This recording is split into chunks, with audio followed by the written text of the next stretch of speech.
Bienvenue dans cette nouvelle exploration pour All Sorts Podcast. Aujourd'hui, on se penche sur un sujet vraiment fascinant.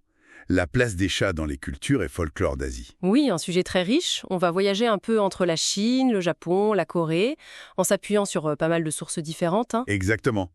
L'idée, c'est de voir comment ils sont perçus là-bas. Parfois comme des porte-bonheur, des créatures bienveillantes, et parfois comme des esprits carrément redoutables. C'est cette dualité qui est intéressante. Tout à fait. Et tenez, pour commencer, saviez-vous qu'on a retrouvé des os de chats en Chine datant de 3500 avant Jésus-Christ? Ah oui, et que Hello Kitty, la star mondiale, ses créateurs disent que ce n'est techniquement pas une chatte. Incroyable, non? Allez, on explore tout ça. Commençons par la Chine, justement. Ces os très anciens de chats léopards, trouvés dans le Shaanxi. Ça montre une présence qui remonte à plus de 5000 ans. Oui, loin d'être anecdotique. Et déjà, on voit une double image, compagnon pour les nobles, mais aussi chasseur indispensable pour le peuple pour protéger les récoltes. Et il y a cette déesse, Li Shu. C'est ça, Li Shu, une déesse chatte, protectrice des récoltes, qui chasse aussi les mauvais esprits, une figure plutôt positive donc. Et ce mythe où les dieux confient d'abord le monde aux chats. J'ai trouvé ça étonnant. Ah oui, c'est une histoire assez particulière. Les chats, trop occupés à faire la sieste et à jouer, auraient, poliment décliné la responsabilité du monde. Et ils l'auraient laissé aux humains. Peut-être une petite pique sur notre propre ambition. C'est une interprétation possible, oui. En tout cas, ça tranche avec leur absence dans le zodiaque chinois. Oui, pourquoi ils n'y sont pas d'ailleurs? Il y a la légende classique, la Photora, qui aurait joué un mauvais tour au chat. Mais une autre raison, peut-être plus historique, c'est qu'il n'était peut-être pas si courant comme animé domestique au moment où le zodiaque s'est fixé. D'accord. Par contre, les grands félins, eux, sont bien là. Le tigre, symbole important. Ah oui, le tigre, symbole lien associé à la royauté et au courage. C'est le maître des animaux terrestres dans leur système. Et il y a aussi les fameux chiens de faux, ces lions gardiens stylisés. Intéressant. Et cette influence chinoise, on la retrouve ailleurs, mais adaptée. Au Vietnam, par exemple. Exactement. Là-bas, c'est le chat qui prend la place du lapin dans le zodiaque, qui est pourtant largement emprunté au modèle chinois. Ah oui, ouais. Et on sait pourquoi. L'hypothèse la plus courante, c'est une histoire de prononciation.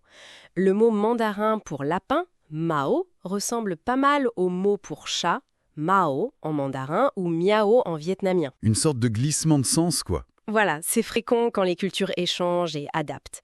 D'ailleurs, au Vietnam, le bœuf remplace aussi le bœuf du zodiaque chinois. Passons au Japon. Là, l'image du chat semble exploser. Il serait arrivé de Chine, peut-être clandestinement sur des bateaux. Oui, vers le VIe siècle avec les écritures bouddhistes. Mais c'est surtout à partir de l'époque d'Edo que leur popularité devient phénoménale. Et c'est là qu'apparaît le fameux Maniké Neko. Tout à fait. Le chat qui invite. On le voit partout. La patte gauche levée, c'est pour attirer les clients. Et la droite, c'est pour l'argent, la fortune. Exactement. Ses origines sont un peu floues, il y a plusieurs légendes. Un samouraï sauvé par un chat, une geisha dont le chat tue un serpent.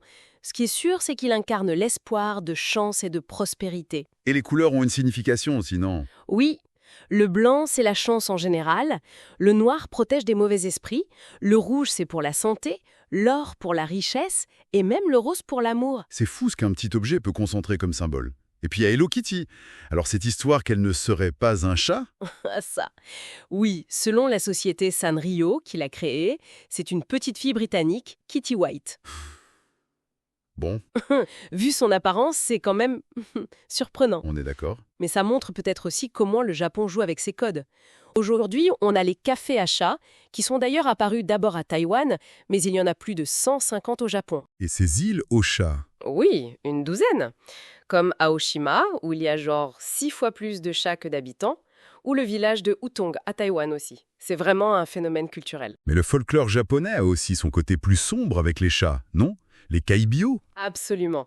Les chats surnaturels, ils ont des caractéristiques, disons, inquiétantes. Des yeux qui changent, ils peuvent générer de l'électricité statique, se déplacer sans bruit. Et parmi eux, il y a le bakeneko. Oui, le chat changé. C'est un chat ordinaire qui, en vieillissant ou dans certaines circonstances, acquiert des pouvoirs. Il peut changer de forme, parler humain, lancer des malédictions. Il pouvait même contrôler les morts, c'est ça? Oui, dans certaines histoires.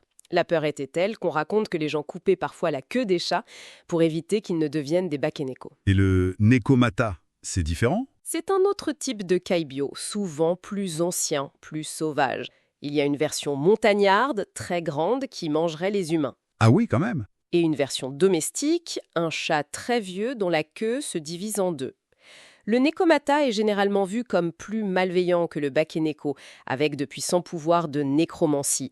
On le confond souvent avec le Bakeneko, d'ailleurs, et parfois même avec le Kasha, un autre démon voleur de cadavres. Ça fait froid dans le dos. Et en Corée, on retrouve cette dualité, mais avec des figures propres. Oui, tout à fait. Il y a par exemple le Yagwangui. C'est un esprit félin, décrit comme démoniaque, immense et terrifiant. Et que fait-il? La légende dit qu'il vole les chaussures laissées dehors pendant la première nuit de la nouvelle année, et le propriétaire est alors maudit pour l'année. C'est précis. Ça vient d'où cette croyance? Probablement d'anciennes superstitions, une crainte un peu primale liée au chat et à la nuit.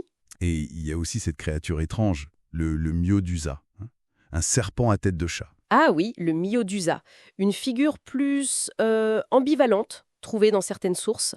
Apparemment, c'était une créature plutôt paisible qui pouvait guérir le paludisme. Une créature bénéfique alors? Oui, mais l'histoire raconte qu'un érudit confucéen l'aurait tuée, la jugeant contre nature, contraire aux principes. Ça montre l'impact d'une idéologie dominante sur les croyances locales. Exactement.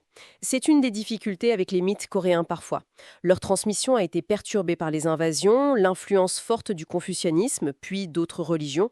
Du coup, les récits sont parfois fragmentés, un peu difficiles à suivre. Donc, si on résume un peu ce qu'on a vu dans nos sources, à travers l'Asie, le chat, c'est vraiment une figure aux multiples facettes.